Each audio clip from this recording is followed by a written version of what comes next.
Today we're going to be looking at portraiture. I have squared it up exactly like this, and then I have done exactly the same on an A4 piece of paper. And this is so for people that are a little less confident or whatever. And actually, no, that's not true. You can actually square up. A lot of people square up portrait. If you look at Sky Artist of the Year, you will see a lot of pretty much everyone with a iPad and a square grid, and then they transfer it to that and to the oil canvas. And because they've got an oil, they're mostly doing oils, the square grid goes. So what I have suggested is that do the square grid. We're going to trace it, your drawing, onto watercolour paper instead of drawing it out. Because if you did all of this on watercolour paper and be rubbing out and doing whatever else, then it's just going to wreck the watercolour paper. And there's absolutely no difference to how professional artists do this all over. Everybody has different ways and means. These are two different ways in that. Can you use the squaring up? And then what I'm going to say, if you didn't have the squaring up and you were looking at this young lady in front of you, then you would actually start with the basics. So you can see here that I have drawn in, but you can follow the squares, the shape of the head, okay? So this is what you would be doing. You could draw the roundness of the head, the general shape. You could do this by, you would put your arms outstretched and using a pencil measurement. Very difficult to do this flat and onto the camera. But you would start with a head. And no, because actually I do have to say that Mum pointed out, she said, because I was looking at this as from a purely squaring up point, but she said if you're teaching portraiture, how do you usually start if you're looking at an actual person in front of you? And she said, do you usually start with the mouth? And I was like, no, I don't. So that was a very well pointed out thing. So this is why I'm just trying to do both things.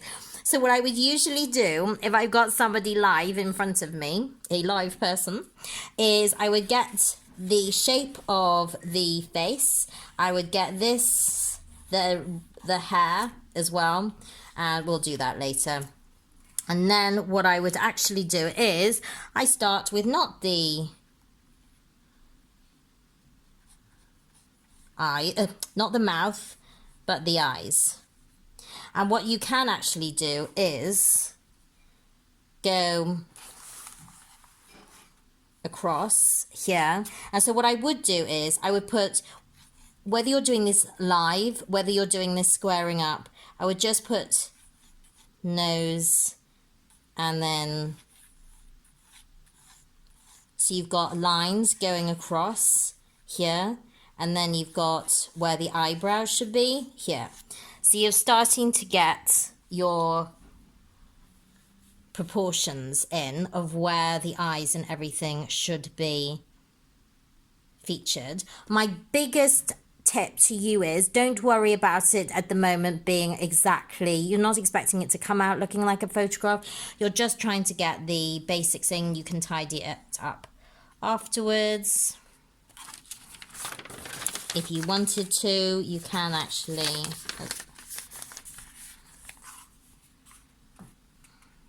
go like that, and you can see where the eyebrow, I've done that, good Lord, I've done it correctly. Going across like that, and then the top of the eye,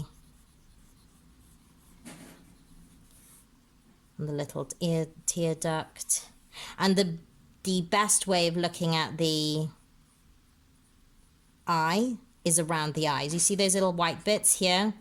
That really shows the shape of the eye. Some people you'll see the white underneath. Some people, as this one, you'll just be sort of touching as well. This nose is not coming away, and that's just coming like that. And then you can go on to this side here. Again, so you're using a little bit of both. What I want you to do is use your eye. So notice the nose here is coming up to the corner of the eye. here, here.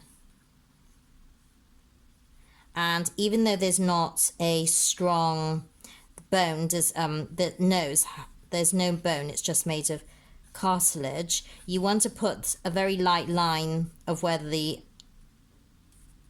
highlight is, so you can get kind of the bridge of the nose here. And then because you put this line across here, you can actually judge where the eye is going.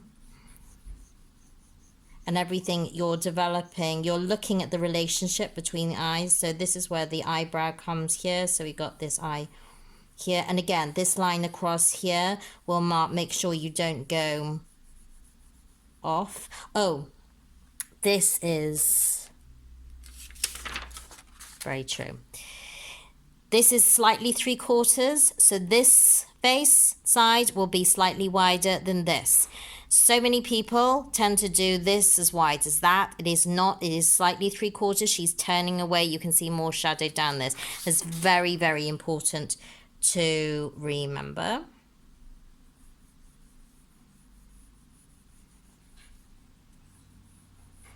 Like that. As I said, I'm doing this quite roughly. I'm going to tidy this up.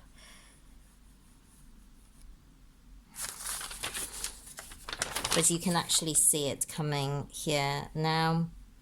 I think that's straight. And you can put the easy bits in, like the collar.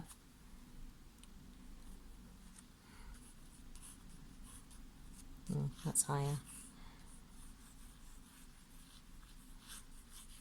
And what I did do is I actually did trace this to show you, what this face will look like. The reason why I did this is to show what this face actually looks like, just single line drawing, and how simple, hold on, how simple that looks. Can you see that? Oh, what's it doing here? So we will go back to this. I think it's the sun at the moment. It's actually doing something with my camera. And I'm going to, what you want to do with the hair is look at these, where these negative shapes are, and then bring those strands of hair down in lovely curls. Doesn't have to be exactly. And then give that there. And then you've got some, that's there, and that's there. 2B and a 4B and a 6B if you've got one, but 2B and 4B are fine. Then you're going to use the side of your pencil to create that soft shading, and you're going to start filling in the hair. Try and keep those little negative spaces out here and here that I've done right there. You can use the shading to keep measuring, to keep drawing your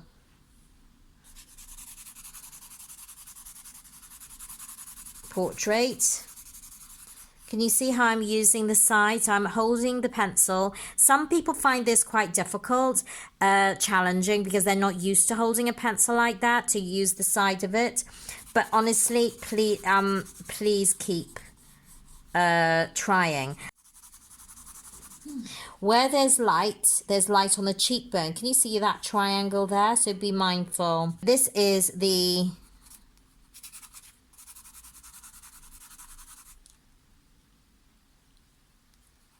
cheekbone. I'm going to have to go away and do this again. Oh, this is another thing I saw. Actually, this is really good. You see the underneath the chin?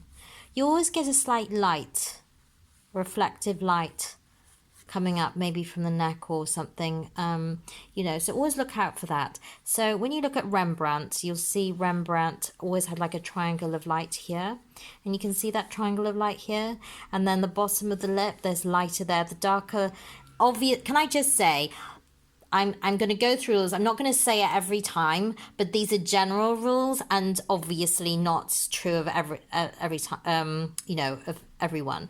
Darker lip on the top, bottom lip always captures the lights a little bit fuller. You've got light, little tiny bit sliver of light under the chin, and there's some light here. We're going to lose this line here. That's going to be very, very soft, and we're going to be very soft around here because, as I keep saying, there's no bone, and the only hard lines in the nose are the nostrils, and you've got this lovely cheekbone line here, and that is why I am asking you to practice very lightly your shading on the side. I'm going to have to go in and do this. It's too scratchy. I can feel this pencil about to go away again. So can I note that I know that this is darker under here, but if you noted, I'm not doing that really dark. This is dark, dark, dark, middle tones. At the moment, all looking pretty much, why is this so light? Pretty much the same. But what I'm just doing is mapping in the features, and then I can go over it, okay? So, and then the lip. And don't worry, you can always, sometimes when you're doing a portrait, shadows really help. And that it actually, you're always looking, always relating it to other parts of the face, always looking around, always looking at the contrasts. And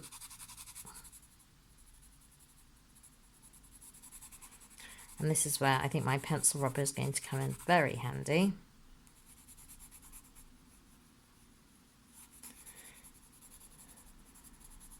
Because I want to get some light here. You see there's more light here, but I'll have to take that out.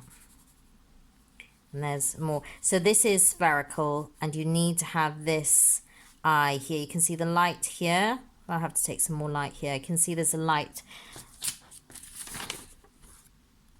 on her brow, but I've gone over that, and this obviously is darker as well. You can start adding a little bit more pressure. This, but again, note, you see how I said that this side of the face was longer, wider than this side because she's at a 3/4 angle. This eyebrow has got space here, it's longer, and this one is foreshortened. This side is foreshortened, okay? And then you've got this light coming under here. And you can actually go over this because you've got the light coming through.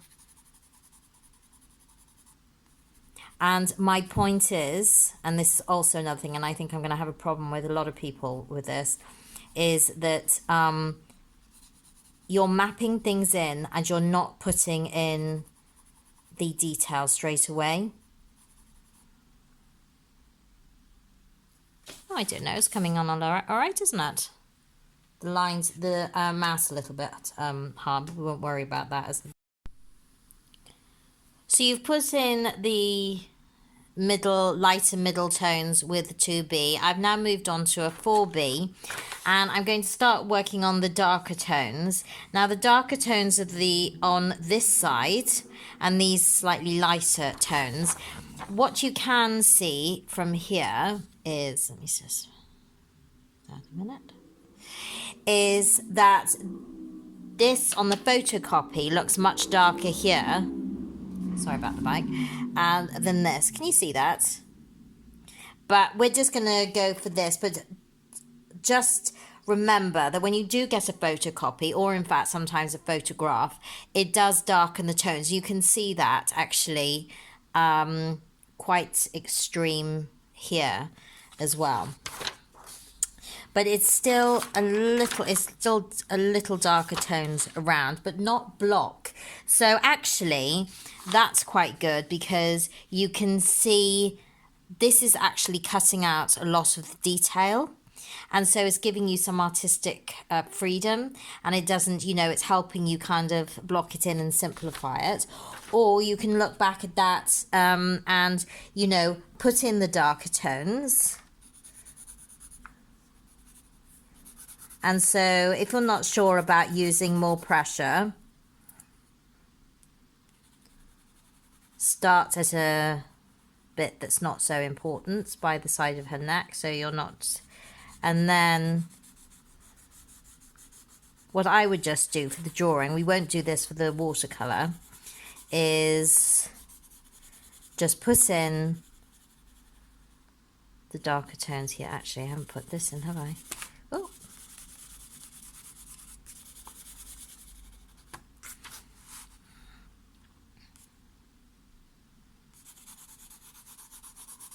I think I'm going to put the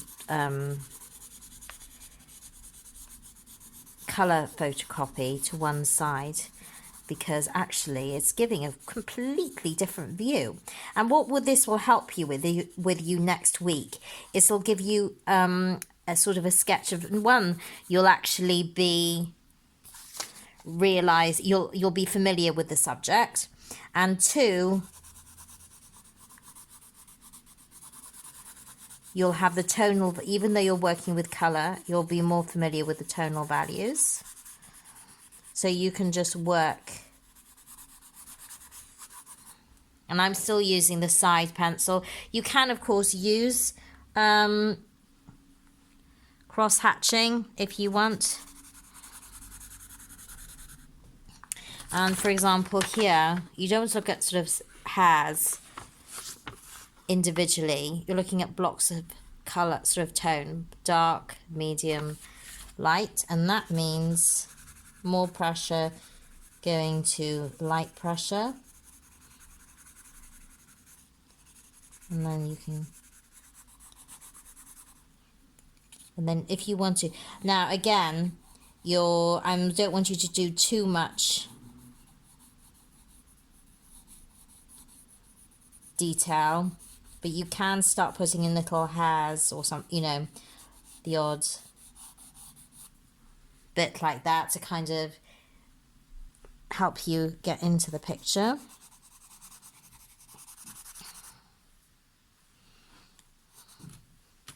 Sometimes these squares are quite distracting because they actually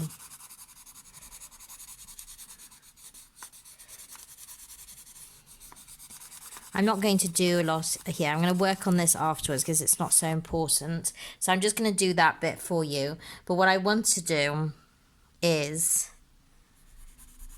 start working on this bit under the chin.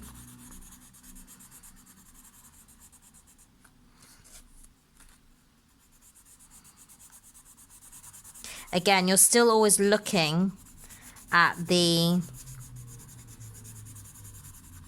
that you've got everything right. So I'm just looking, what I was looking at here was the jaw, and is that going to there's a slight diagonal. I had it going up, but so still make sure that you've got that coming here. And so you're going to start, you can actually smudge this as well, and we'll go over a blender. We'll have a look at those as well. So you can see that that's actually building up. So these will be built up. This hair will be built up. And then when you're looking at this, you're looking, this is has more shadow on it, but especially this bit here. So you can start to build up more, but really start looking at the structure of the face. So you've got the highlights here, and there's always a bit of shadow across the bridge of the nose. I haven't put her eyebrows in yet, so don't worry about that. And you can very gently start putting in that line here. Oh, I've got my apple crumble in that thing, so I must keep an eye. It's not very summery to have an apple crumble in the oven, is it? Right. So you can put in the nostril there. This is a funny nostril here. So you've got this, you just need a little nostril here and a big because she's turned, so don't forget that.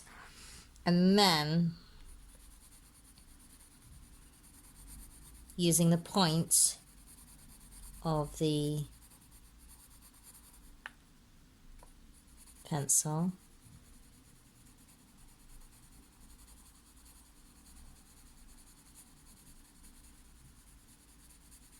It's darker here, but there is some medium tones going on here, so be careful with the mouth. If you're not sure about it, leave it for a moment. You can do that afterwards. There's darker, and the darkest bit, which you should put, actually you can put that now, and then underneath, and then fade it out to the side. And you can do this by circling, or you can smudge.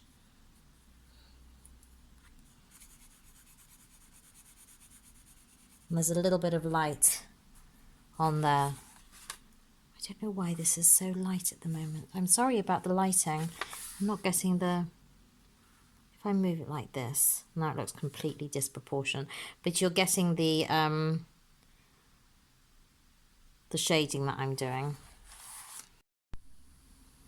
I'm just focusing on the eye for a minute. So you can see I've started to build up there.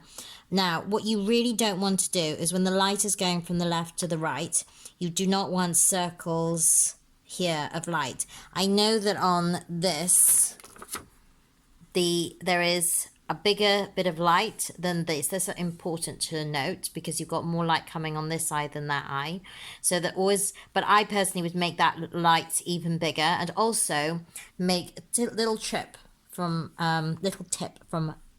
portrait artists, is that when somebody takes a photograph, and especially actually try not to take a flash of when you're taking a natural photograph of somebody for a portrait, the pupils tend to go smaller, well, unless they really like you. If somebody really likes you, their pupils go bigger. So if you make the pupils slightly bigger, it makes it more attractive. Also, you've got the little bit of darker color around here. Also, where the light comes over, the eyelid comes over, you're always going to have a bit of shadow underneath the eyelid. And there'll be more light here than there is here. And you want a very, very light shading. And no hard lines. Try to, when your pencil goes soft, doesn't have an absolute point. Sometimes that can be helpful. And there's more darker here. Also, I do not want to have huge, enormous eyelashes like Daisy the cow. So don't be too heavy. I know that she's got mascara on, obviously, and eye makeup. And you can put in a little bit of darker here. And what you do need is sort of an uneven line for the eye.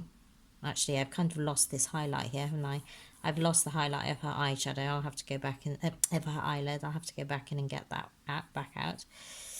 And then there's a little bit of light under here, the bottom eyelid, and a little bit of shading, because this is where the ball of the eyeball is. And then you've got this little bit of shadow still coming across here, and this is the tear duct. A little bit of shadow here.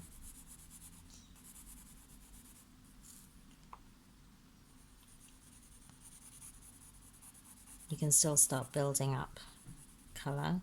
And then with the eyebrows, you've put in a sort of a shading in, but you can actually start putting in the hairs, but filling it out. I always find this a bit tricky to do because you don't want to go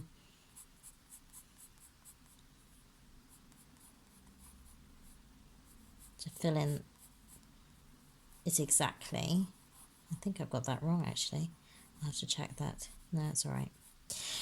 Because what the reason why be careful with the eyebrow is because think of the eyebrows framing the eyeball, the eye, and the space that you have between that really can give an expression and character to the face. Think of, I don't know, it's like Roger Moore used his eyebrows, and Nicholas, what is his name? Jack Nicholson had amazing eyebrows, and I think they made a fortune from those eyebrows. You can make them darker if you want, but I would actually go this in the direction of the hairs, but you're actually kind of building that up. And also you can, now this eyebrow is slightly lighter, so I'm going to fill this in, and especially around here it's lighter, so you don't want so much pressure. But what I would say is that I would leave this light here. Now I know that there is a full circle of going around the eye, but I would leave the light here and leave more light on this eye than this eye.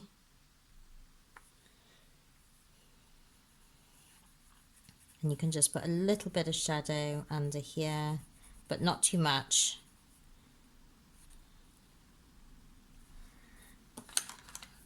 And then you can, if you wanted to, take that out.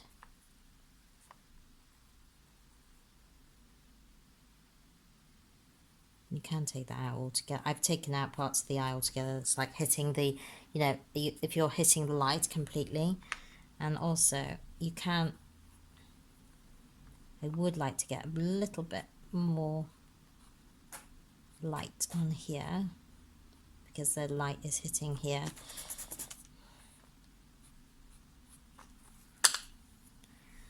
And then I'll just have to go over it again.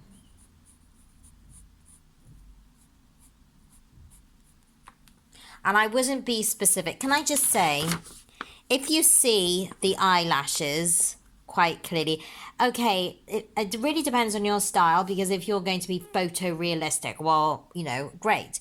But I actually just, if this is looking good, then leave it alone, because, you're seeing somebody. If somebody was sitting in front of you and you were drawing a project, you wouldn't be drawing every single eyelash, would you? And also, so then I'm going to take out this strong line.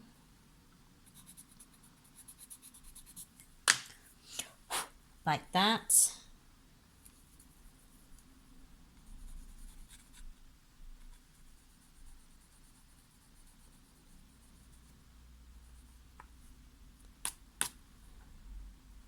And also I'm going to take out that hard line. You can always go back into it, but just to soften those lines as you're going along. And also you can take rubber and just graze slightly, so you're not taking it over, and you could go in the way of the eyebrow as well, because the light is coming on this angle as well. Another good point to make is you've got the light coming here, and you can start taking out in a circular motion the light there. But if you've got stuff here, so hard lines, you can either use your finger or you can use this. So you want to clean that stick. Make sure you've got nothing. I've got green on it for some reason. And anything where the soft lines, really soft lines are, you can soften those edges. But personally, I'd be very, very careful on this one, because you don't want too much. And also I really like the look of the pencil as well. I'm just looking through the camera. I think I need some more.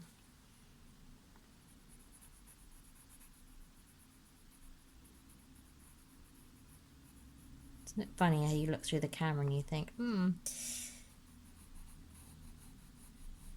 it's a little bit more. It's a bit better, isn't it? I still think shouldn't have that. This is what I told you not to do. Don't get drawn into the detail.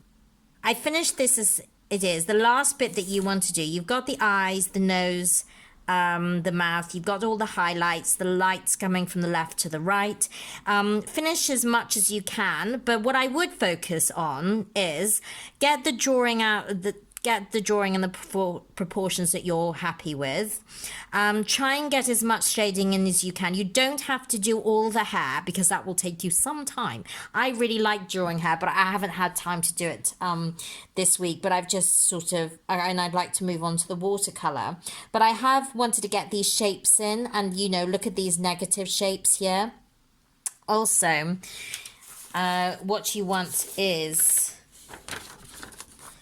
you can use artistic license. So you've got the light coming from here. You can take out, so for example, some descriptive lines here. You can take, instead of having a line coming around the mouth, you can take out that line here. You can take out any lines here and on the nose.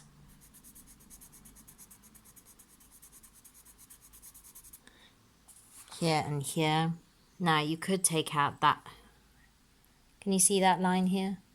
You can take out that line. And can you see, I just want to show you how much. Can you see her eye there? There's a little tiny dot with a smaller pupil. Now, can you see what I've done? I have taken the dot, I've taken the outside and I have made it bigger. I made the pupil bigger.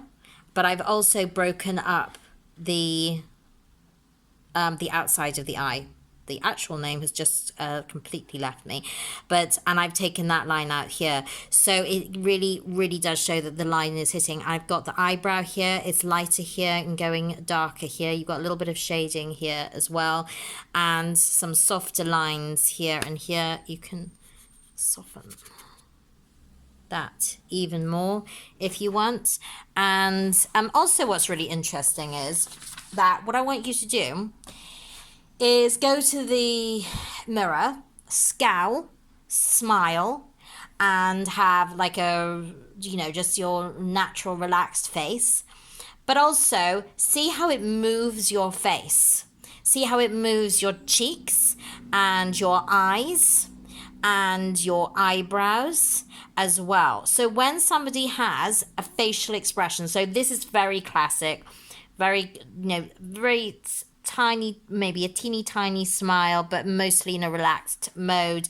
But that is why people find it so difficult to do a smiling face, and especially with teeth, because if you have a really beaming smiling face, you can't hold that for very long. And this is why it's best when you do a portrait to do a relaxed face that maybe obviously have a little bit of a smile. You can turn the mouth up slightly at the edges to make it look more appealing.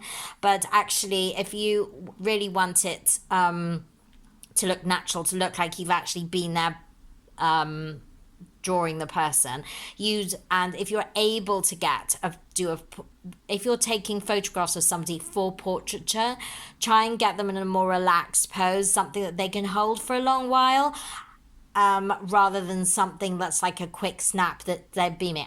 It's lovely to have as a photograph, but it is more difficult for you as a portrait, and we're not, you know, doing that today, but I just needed to point that out. And hope you enjoy portraiture. I'm hoping to have a new portrait loving student class. There you go. So I'll see you soon. Bye.